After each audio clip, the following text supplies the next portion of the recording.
the call, rise above the shadows glow. Voices strong and hearts so Welcome wide. to True Story Africa.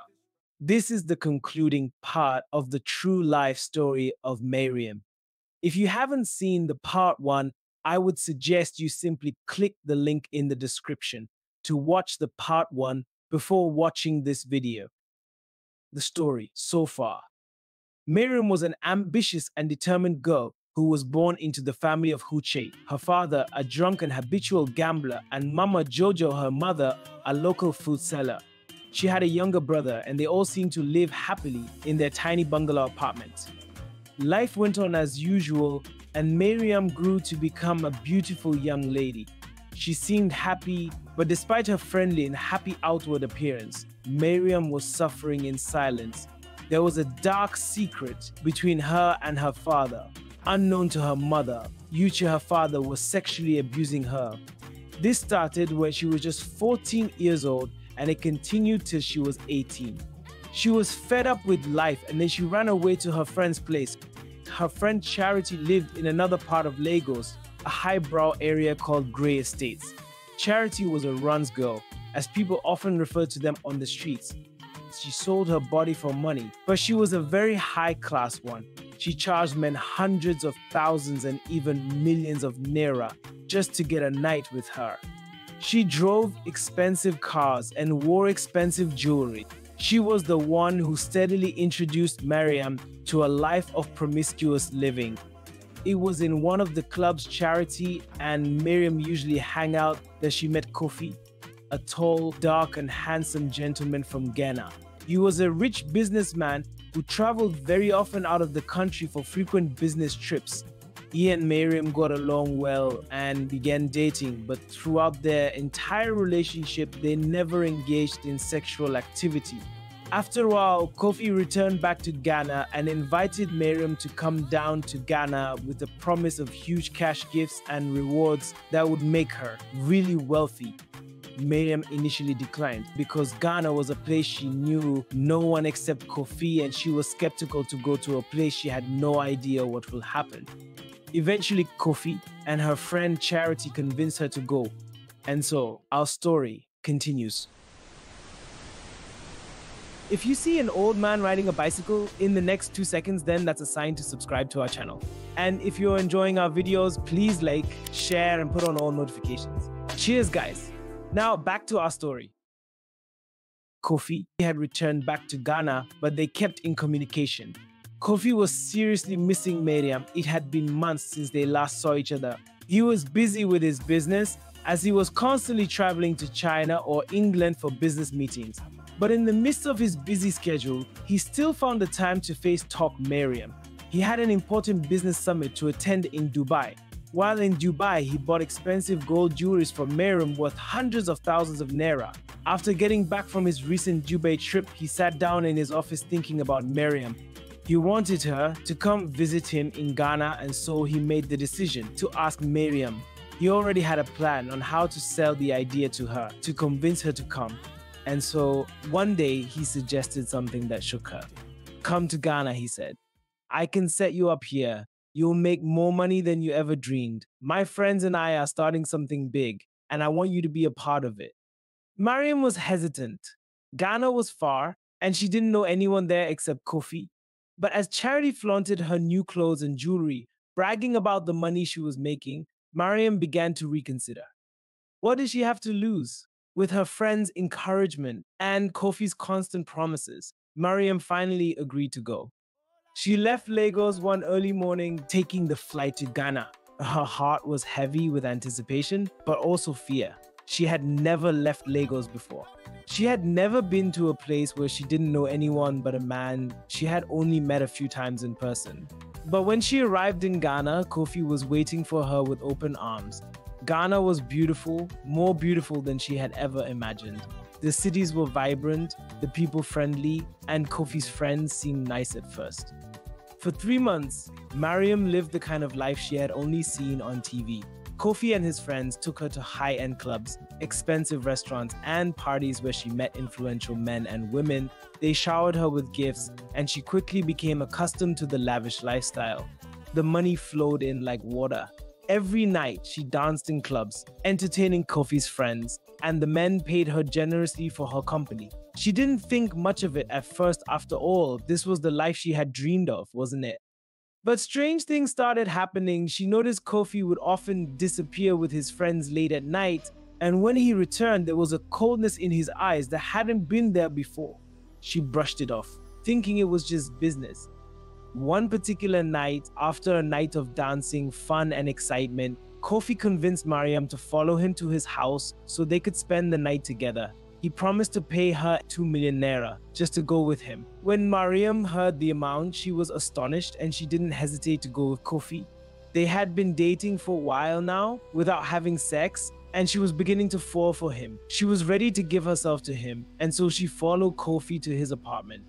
KOFI lived like a king in Ghana. He was a successful businessman who took foreign trips outside of the country at least 3 times a year. That night, they had fun with each other and Mariam enjoyed every bit of it.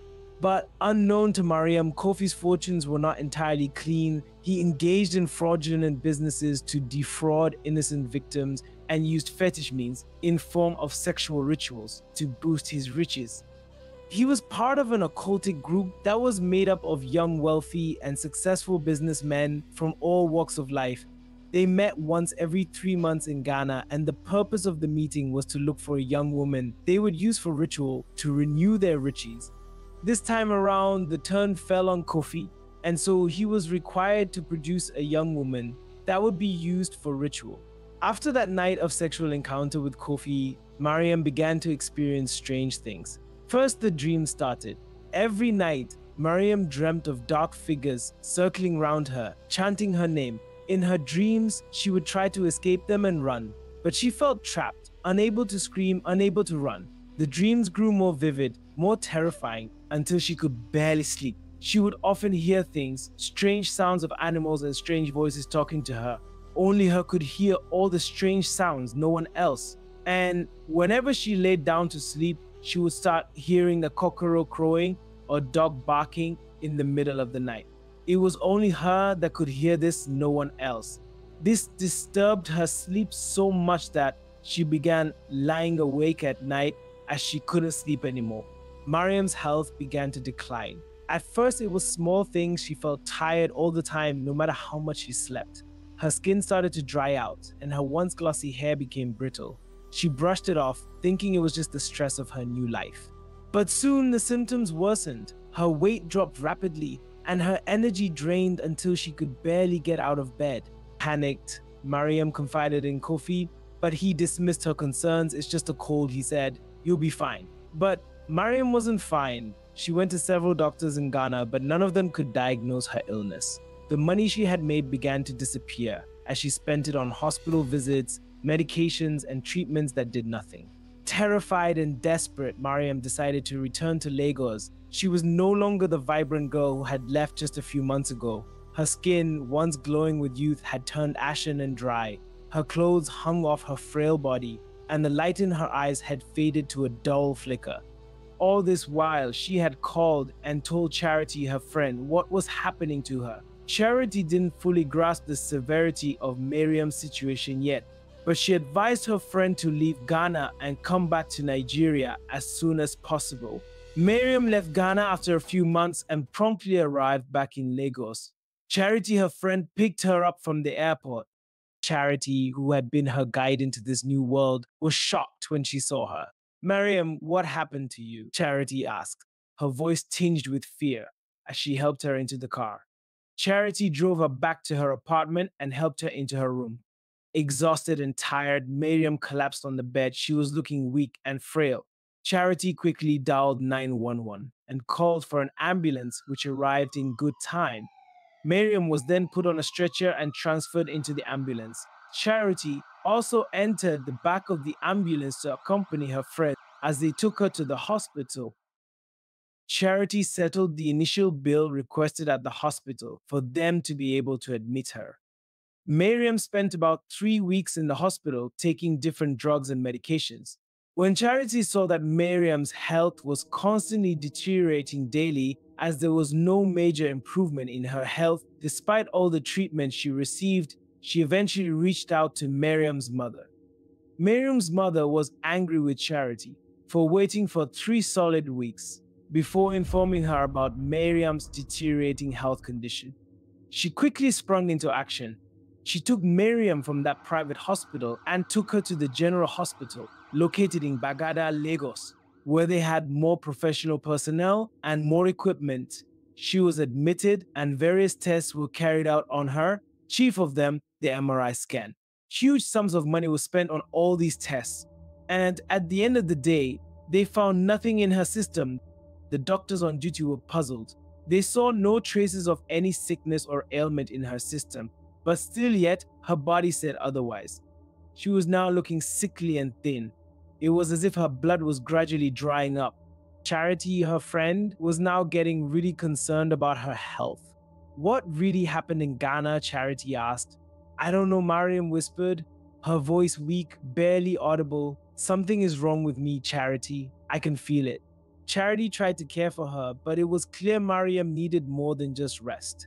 Over the next few weeks, Mariam's condition deteriorated further. She began to lose her hair, and her body, once full of life, now seemed to be decaying before their eyes. Desperate, Mariam's mother took her to different hospitals, churches, and even traditional healers, but no one could figure out what was wrong. Every test came back negative, every treatment failed, and every day, Miriam grew weaker. Miriam's mother was confused and shocked about Miriam's present health condition. She had no idea how Mariam went from being a beautiful, curvy-looking girl to this. As Mariam's condition worsened, her mother, accompanied by her friend Charity, took her to see a Muslim cleric recommended to her. They claimed he was a powerful prophet who was known for his ability to see things that others could not.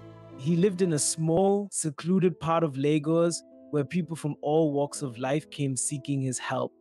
When they arrived, the cleric examined Mariam closely, looking at her with a deep, almost unsettling gaze. He asked her questions about her time in Ghana, about the men she had been with, about KOFI. Then, after a long silence, he looked directly at Mariam's mother, and then dropped the bombshell. Your daughter is already dead internally, he said softly, shaking his head, his voice filled with sorrow. Her body is still here, but her soul has been taken by evil men of the occultic world. Unfortunately, there is no solution. If you had brought her earlier, I could have attempted to redeem her soul, but now, sadly, all hope is lost. Mariam, too weak to speak, could only stare at him in confusion. Charity and her mother exchanged shocked glances. What do you mean? Charity asked. The man she met in Ghana, the cleric continued. He was not just a man, he is part of a powerful occultic group. They perform rituals to gain wealth and power using the souls of young women like your friend. When she was with him, they performed a ritual. They took her soul, and unfortunately, what remains now is only her body. That is why medicine can't help her. No treatment can heal her. She is already gone. The room fell silent, the weight of his words crushing everyone in it. Charity's hands trembled as she held onto Mariam's. Her mother wept silently, rocking back and forth in her seat. As she laid down on her sick bed, Mariam was literally dying. Her body was weak, her hair falling out, and her ribs visible through her skin. She was a shadow of her former self. Her mother and her best friend Charity sat beside her in tears, holding her hand. Was this her last moment? The room was heavy with sadness and gloom. Will she survive this? Is there nothing we can do? Charity asked, her voice trembling. The cleric shook his head. Her fate was sealed the moment she agreed to follow him. There is no bringing back what is already lost. Mariam's last days were a blur of pain, sorrow, and regret. She had brought gold jewelries worth millions of naira when she came back from Ghana. Her mother had sold everything to the last ounce just to find a lasting solution to her condition, all to no avail.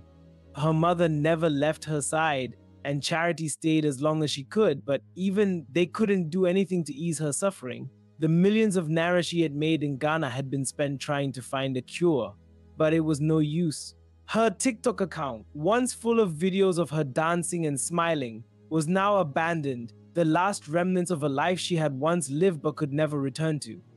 She had gained thousands of followers, but none of them knew the real Mariam, the girl who had fled from her father's abuse, the girl who had been lured into a life of illusion and deceit, the girl who had lost everything. As she lay on her dying bed in her room, her breathing shallow, Mariam looked at her mother, tears filling her eyes. "I'm so sorry." Miriam turned to her mother with tears in her eyes. Her mother held her hand tightly, her own eyes filled with tears. "No, my baby, I'm the one that should be sorry. I should have believed you. I should have protected you. Please forgive me." The last moments of Mariam's life was spent in silence.